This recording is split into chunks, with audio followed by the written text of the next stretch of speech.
Freud, em sua obra, descreve as fases psicossexuais pelas quais o indivíduo passa ao longo do seu desenvolvimento físico e mental. Ele foi duramente criticado quando divulgou sua teoria, por afirmar que as crianças tinham sexualidade. Mas o diabo não é tão feio como o pintam. O que Freud afirma é que, na medida em que a criança amadurece, ela vai desejando coisas diferentes e também vai encontrando formas diferentes de gratificar esses desejos. Há um misto de necessidades fisiológicas, descobertas e fantasias na psique infantil e não a sexualidade que existe no adulto. Vejamos.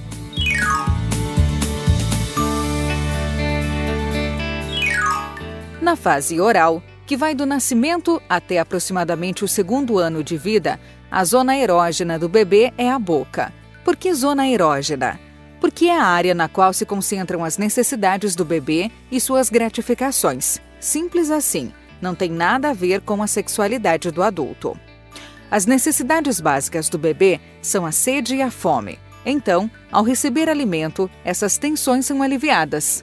Adicionalmente, ao receber o alimento, o bebê também será confortado, aninhado e acalentado pelo adulto que o alimenta. Logo, o bebê associa o ato de alimentação à redução da tensão alimentar e à sensação de prazer gerada pelo contato afetuoso do adulto. A boca será a primeira parte do corpo que o bebê aprenderá a controlar, e é para ela que ele dirigirá toda a sua libido. Lembra que no primeiro vídeo sobre a teoria de Freud, nós vimos que a libido é a energia que alimenta a pulsão da vida? Pois bem, na fase oral, quase toda essa energia libidinal é direcionada para a boca. Então, tudo que o bebê faz com a boca, comer, morder, beber, sugar, gera prazer, satisfação. Por isso, ainda que o bebê esteja bem alimentado, ele desejará sugar objetos, por causa da pulsão. A fome, que é uma necessidade orgânica, já foi satisfeita, mas a pulsão, que é uma necessidade orgânica e psíquica, nunca é saciada. Nessa fase da vida, as pulsões se manifestam nas atividades que geram gratificação oral.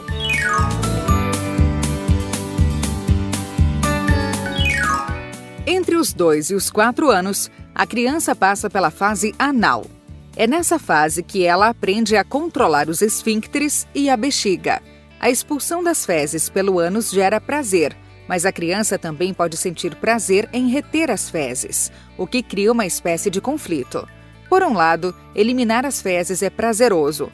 Por outro lado, existe a necessidade social de controlar essa eliminação até chegar ao local adequado. Esse é um dos primeiros conflitos entre o indivíduo e as exigências da vida social que a criança experimenta. Ela quer sentir o prazer da evacuação, mas ela não pode fazer isso a qualquer hora nem em qualquer lugar. Ao mesmo tempo, a criança percebe que quanto mais controle fisiológico ela adquire, mais ela é elogiada pelos adultos. Então, se por um lado é prazeroso evacuar, também é prazeroso reter. Nessa fase, a criança pode controlar a evacuação como forma de obter elogios, mas também pode não controlar de propósito e evacuar onde não deve como forma de chamar a atenção. Também pode ser confuso para a criança perceber que os adultos a elogiam por controlar a evacuação, mas ao mesmo tempo consideram que ir ao banheiro é algo sujo e que deve ser feito de forma discreta. A criança se pergunta como ela pode ser elogiada por eliminar as fezes na hora e no local certos e, ao mesmo tempo, ver que suas fezes são indesejadas.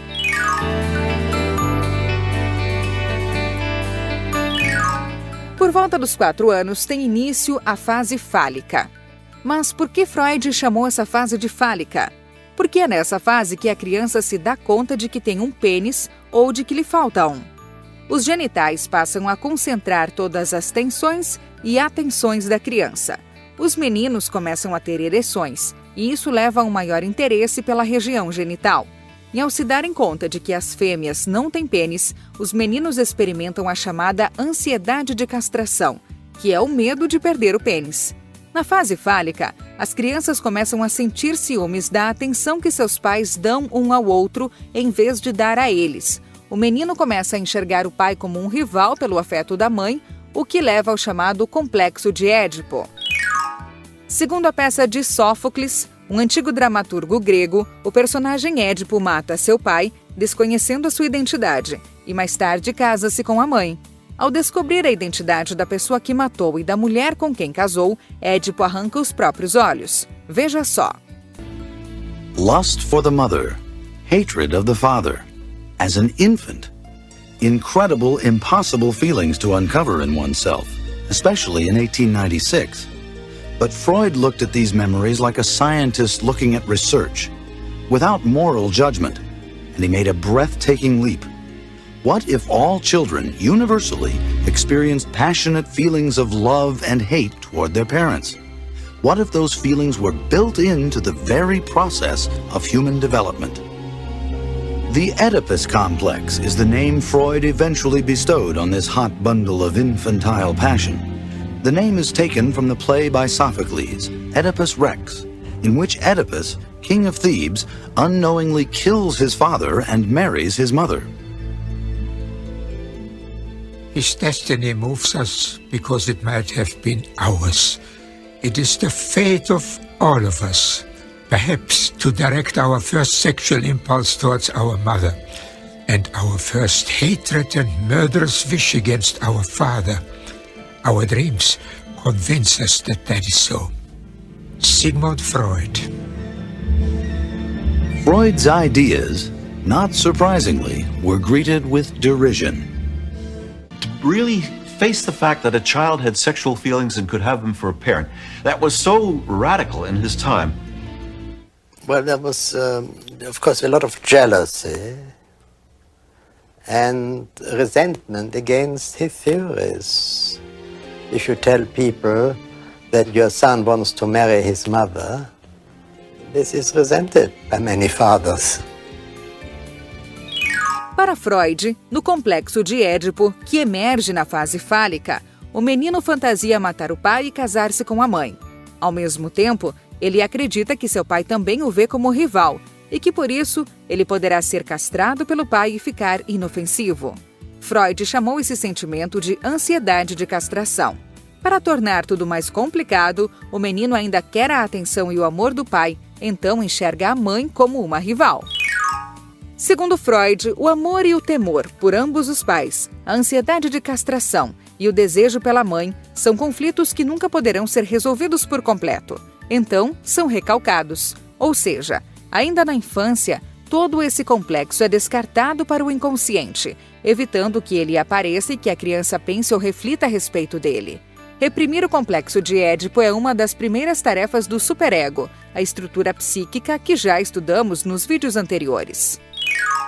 A menina passa por um conflito semelhante. Ela ama e deseja a mãe, mas como ela acredita que perdeu o pênis por culpa da mãe, desenvolve-se a inveja do pênis, e seu objeto de desejo e amor passa a ser o pai. Ela fantasia que se tiver um filho com o próprio pai, isso de certa forma compensará seu órgão castrado. Como a menina acredita que já foi castrada, ela não tem mais nada a perder. Logo, não tem a ansiedade de castração que o menino tem e que o ajuda a inibir o complexo de Édipo. Por não ter ansiedade de castração, a repressão dos seus sentimentos pelo pai é menos total nas meninas, o que faz com que elas passem mais tempo na situação edipiana.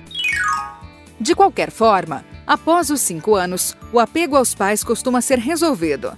Então, a maior parte das crianças se volta para os relacionamentos com seus amigos, para as atividades escolares e as brincadeiras.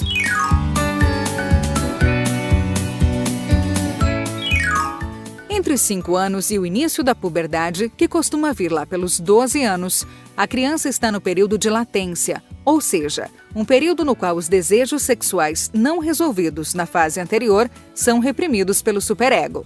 De acordo com Freud, durante a latência, a sexualidade não avança.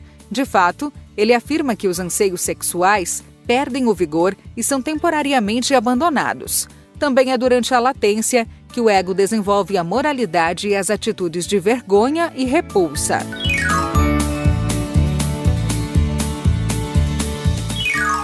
Com o início da puberdade, começa a fase genital, quando a libido retorna aos órgãos genitais. Nesse período, os indivíduos já estão cientes de suas diferenças sexuais e buscam formas de satisfazer suas necessidades eróticas. É na fase genital que o desejo sexual torna-se adulto. Sentimentos edipianos que não tenham sido resolvidos na fase fálica podem retornar na fase genital e assombrar a vida psíquica de alguns adolescentes, sendo responsáveis por parte das turbulências vividas nessa etapa da vida. Na visão de Freud, todos os indivíduos que conseguirem progredir pelas diferentes fases de desenvolvimento, resolvendo os diferentes conflitos de forma satisfatória, se tornarão adultos psicologicamente saudáveis.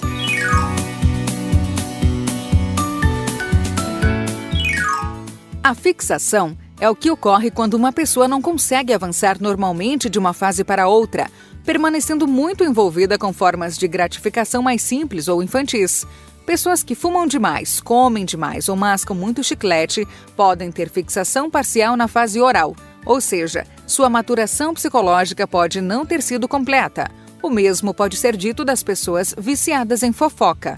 Já as pessoas obcecadas por ordem, parcimônia e obstinação podem ter sofrido experiências difíceis durante a fase anal, resultando em uma fixação por limpeza e organização. Isso não quer dizer que o adulto não pode gostar de ordem nem mascar chiclete, o problema está nos comportamentos exagerados. Por falar nisso, no próximo vídeo, vamos conhecer a diferenciação que a psicanálise faz entre neurose e psicose. Eu vejo você!